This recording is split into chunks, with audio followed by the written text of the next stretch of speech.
Hello, everyone. Welcome back to another episode of the Unstoppable Dad Project. Thanks for joining me for another week.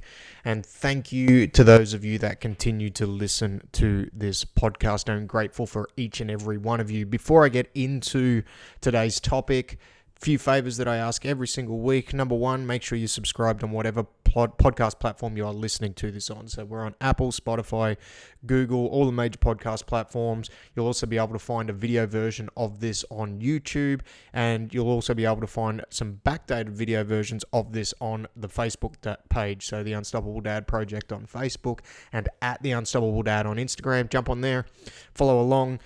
Have a look at the content that we put up. I can be hit and miss with the content sometimes. I am not a great social media person, but I am learning to be better with the stuff that I've put out there. While you're there, if you want to join along and you want to join one of the training programs that I offer, and I talk about that a lot in all of the podcasts that I do. Obviously, the podcast I do for free. It's free information for you guys, or even girls, if there are girls listening to this, where you can hopefully get some good, usable pieces of information that you can go out there and you can take action on, and you can use that information to hopefully help. And that's the whole point of this. It's to give you an insight into my life and things that I've come across, not only personally, but as a coach. Over the last 10, 15 years, I've been fortunate enough to run my own gym and do a lot of coaching with people from all different walks of life.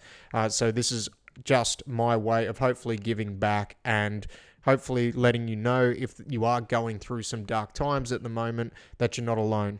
There's a lot of people that are going through very dark times in today's day and age. There's a lot of uncertainty out there. There is a lot of fear out there. And just be sure that you're not alone. And if you need help, reach out for it. Talk, ask for help, talk to your friends, seek professional help if you need it. There's no shame in going and talking to somebody if you need to. And that's just what I wanted to open up this week with, because there's been a few people that I have spoken to who have reached out to me who it would be more beneficial for them to go and seek professional help when it comes to dealing with their mental health challenges. And I think we all have them to some varying degree, and no one's ever really going to understand exactly what you're going through because it's your individual set of circumstances. But sometimes, you do need to talk to somebody who's not a friend, who is educated in those things. And yes, sometimes, like for me, I've found a lot of value in talking with my close friends and family around some of the things that I've struggled with. But sometimes you need to go that one step further, and there shouldn't be any shame in that. There shouldn't be any guilt in that. It should be something that is all-encompassing for you to try and look after your health, because mental health is such an important part of it. So if you need help, reach out. If you want to talk about training programs, obviously that's my forte. You can reach out to myself and I can help push you in the right direction. Now, sorry for that little rant. That intro's gone for a little longer than I wanted to, but that's really the big message with this podcast, right? Like, it's all about putting information out there, and it's all about, if you need help, like, ask for it. Because as men, as fathers, as husbands, I think we let our pride get in the road far too much, and we think we should just grit and bear and try and get through it, rather than just putting the ego aside and asking for help. And the topic of today's podcast is, I wanted to talk about understanding what the priority is when it comes to anything, because as busy people, I think we need to have an inherent understanding of what our priorities are. And this has been a topic that I've spoke about for a long time on the podcast and different variations. And this week I was having a conversation with an old client of mine, somebody that I coached quite a while ago now. And this gentleman, he's not a father, he's just somebody that I've coached in a few different areas over the years. And he's moved away, and he contacted me because he wanted me to do a program for him. And he wanted me to do a program around, he's just started Jiu Jitsu. He's 4 months into his Jiu Jitsu journey. And we spoke about why he wanted to do the program, why he felt it was important. And he rattled off some things, like he wanted to be stronger, and he's talked about how he's losing weight and he feels like he's losing muscle mass and things like that. And that's why he wanted to do the strength program. Now, This guy's not, as I said, he's not a father. I've been lucky enough to work with a lot of people. Obviously, I'm focusing more on working with dads and busy parents right now with my online program, but I still work with a lot of different people from all different walks of life.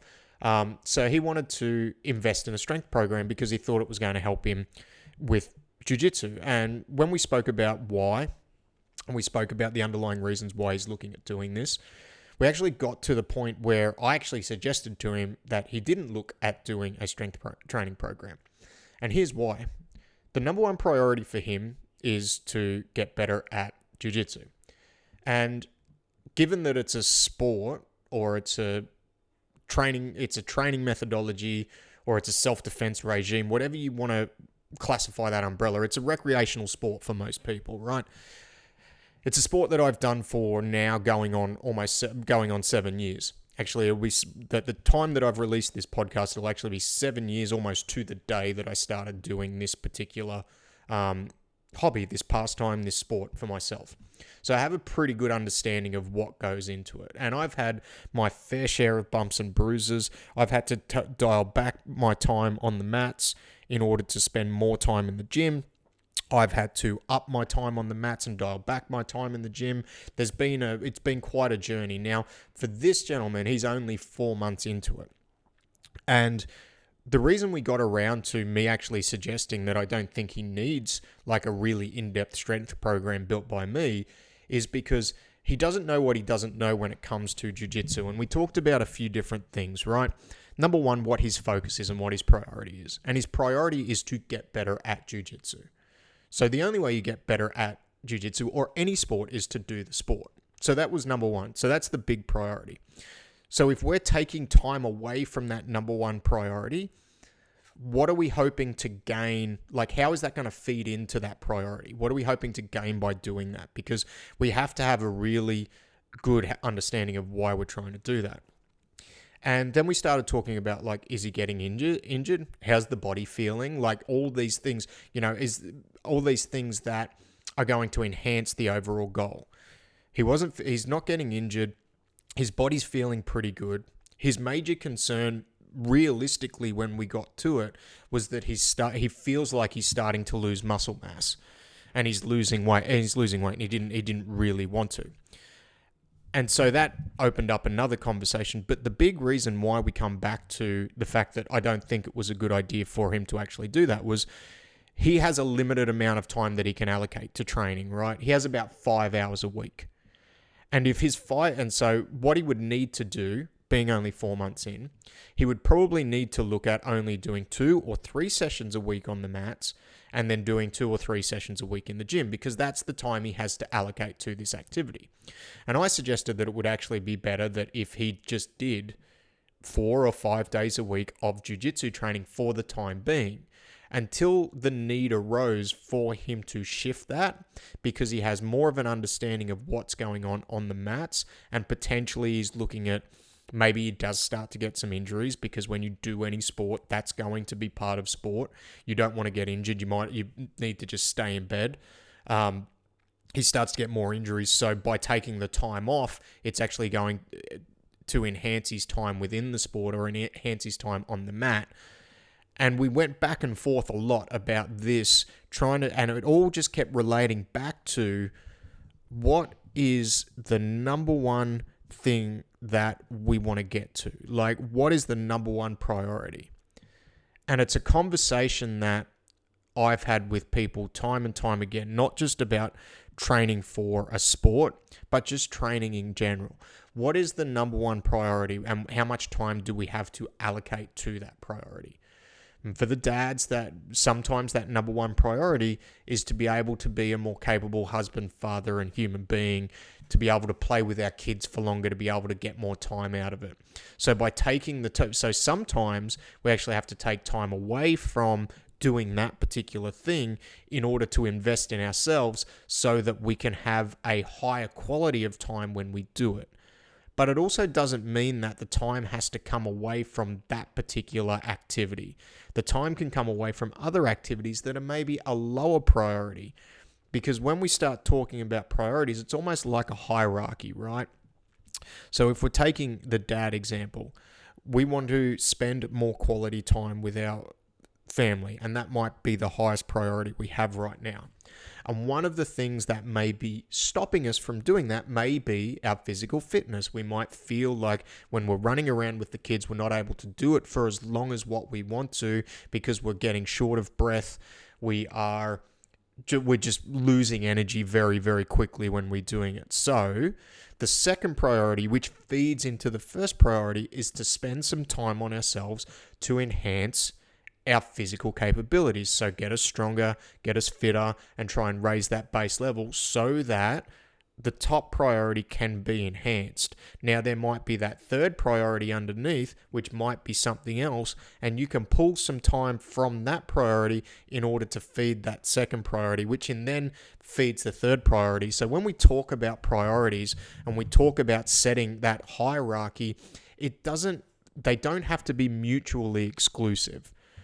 A lot of the times when we actually dig down to it and we dig down to the fact that, we want to spend time on our health, and that might be third or fourth on the priority list, by becoming more physically capable, becoming fitter, that will actually start to feed into the other things that are more of a priority. It may make us more productive at work. And you will see plenty of stuff on the internet where people are going to say it will do this. Well, I'm here to tell you there's a pretty good chance that it would, because if you're functioning better and you're spending some time on yourself, you're probably going to be clearer of mind, and you're probably going to be able to, all in all, function better. So it should, but I'm going to say it may, because there's no absolutes. It's always context dependent, right? It may make us more productive at work, therefore making our job easier. It will more than likely help you with the time that you are spending with kids, especially if they're older, they're more active, you're having to start to run around after them. I went down to the park with my kids the other day and we were kicking the soccer ball around, and I was very thankful that I didn't even have to have a think about running around with them. I wasn't concerned about putting a time cap on the amount of time that we were down there for, because I would get puffed or out of breath or anything, or I wouldn't be able to, do anything for the afternoon, because I'm confident in the base level of fitness that I have due to the training the level of training that I do. And that's important for me.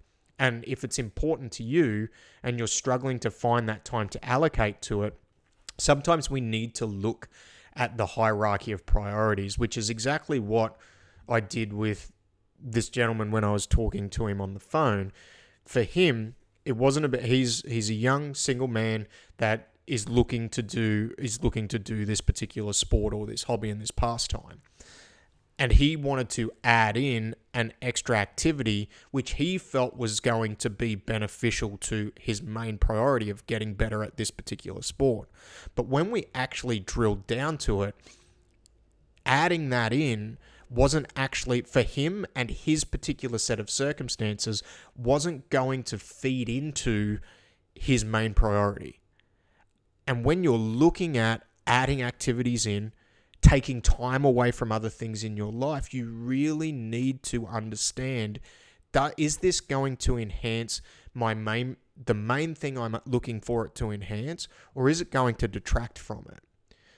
Because there's going to be instances where adding it in will enhance something, or will enhance a higher priority task or a higher priority outcome. But there's also going to be times where by adding extra things in, you may actually find that it detracts overall from the goal that you were hoping for it to achieve. And that's where I think, to almost tie it all the way back into what I said at the start of this episode, it's important to ask for help and get an objective opinion around it. Because I think all too often we feel, and especially men, and I'm probably more guilty of this than most people, I think we feel like we have the answers for everything, our own problems, or more so, we need to find the answers to our own problems. And it's a shot to our masculinity and our manhood if we ask for help. Whereas I'd almost pose the question that it's the opposite way. I think you are almost being more of a man by asking for help and admitting that there are things that you don't know and there are things that you need help with. And there are things that you need someone else's opinion on, because that's why there are experts in this world. And I'm not even going to get started on the amount of snake oil salesmen and fake experts that are in there, but I'm talking about people who actually have experience in the area.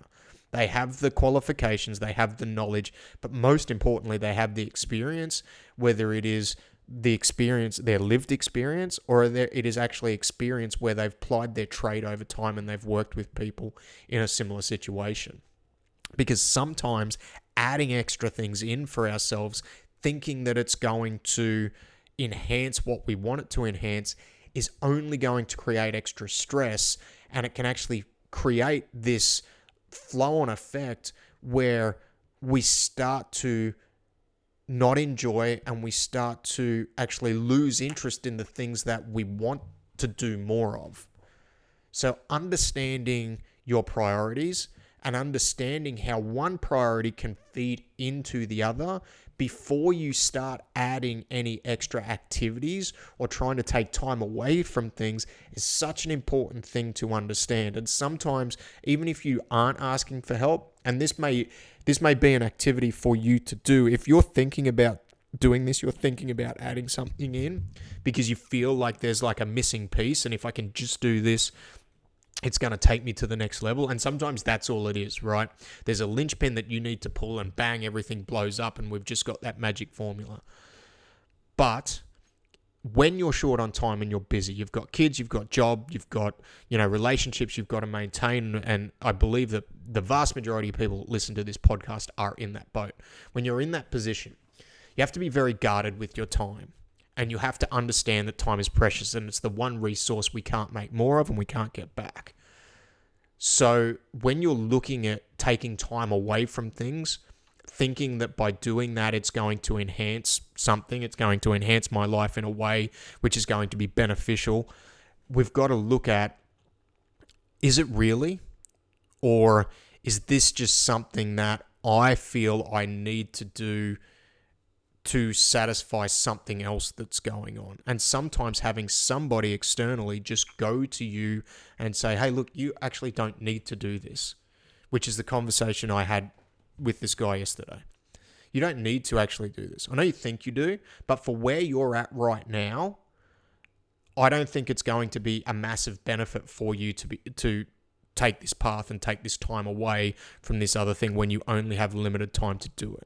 I think the time would be better spent for this guy on the mats because that's how he's going to get better at it. And for where he is at in his journey, that is going to be more beneficial. We did also talk about in 6 months' time, 12 months' time, 18 months' time, maybe it's a different story. Maybe it's not, maybe it is. But you reassess at that point. If you do start getting in, for his particular situation, if he starts getting injuries and niggles and he's finding that maybe he can't spend the 4 or 5 hours a week on the mats in the capacity that he can, or he's having more time off than on because he's constantly injured, maybe then by adding in a couple of days of strength training and making sure he can stay consistent with a lower volume of training or sport training by doing the other stuff outside of it, maybe then it's more beneficial. But for now, for him, adding that extra stuff in would actually detract from what the overall goal is and what his number one priority is. And again, I know this is something, and this is a topic that keeps reoccurring, but I think before a lot of people undertake a new activity or start to add in things that where you're going to have to pull time away from other things in your life, you really need to look at, by adding this in, is this truly going to enhance my main priorities and the things that I really want it to enhance? Because sometimes it won't. There's going to be a lot of times where it will. But that's where I think it's important to ask for help. Reach out, talk to somebody who's an expert in that particular area, and then let them give you their advice on what you think is on what they think is going to be the best way moving forward. And then from there, as an adult, as a functional human being, you can make a more informed decision on whether it is going to be beneficial to you. All right, that is it for this week. Hopefully you got something out of that. As always, if you would like to book in a time for a chat, maybe you're in a similar situation where you think that some strength training is going to enhance or some fitness training is going to enhance a recreational sport that you do. If that's the case, book in a time with me. Let's have a chat. As I've just gone through in this, I am not, when I get on these calls, I'm actually looking at, is this going to be a good fit for you? So rather than like, can I sell you a program? Because at the end of the day, I've been in the position where people have tried to hard sell me on things that I haven't really needed. And you really have to be guarded and you have to be prepared to say no to some things. So if you'd like to chat, book in a time and sit down. If you're thinking about adding something in, good exercise for you to do is sit down with a pen and paper and write down like pros and cons of adding these things in. And maybe you'll be able to have a little bit more of a bird's eye view on, hey, is this going to be beneficial to me or not? So thanks for listening. Sorry if it was a little bit incoherent rant, but hopefully you got something out of it. And I will see you all next week. Goodbye now.